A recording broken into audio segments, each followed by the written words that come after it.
We have over 30 years of experience in in-mold labeling, and this has contributed to our expertise in handling label. However, when we started working on MFL, we had to review everything since many requirements are specific to molded fiber products and therefore called for dedicated development.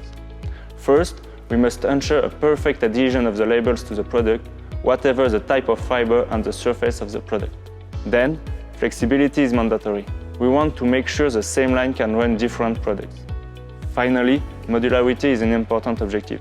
We want to offer the greatest possibilities in line with forming or standalone, including modules for inspection, stacking or automatic packing. These 80 months of development have been recognized by a patent and gave birth to our pilot line, which is available in our factory in France for proof of concept and press series.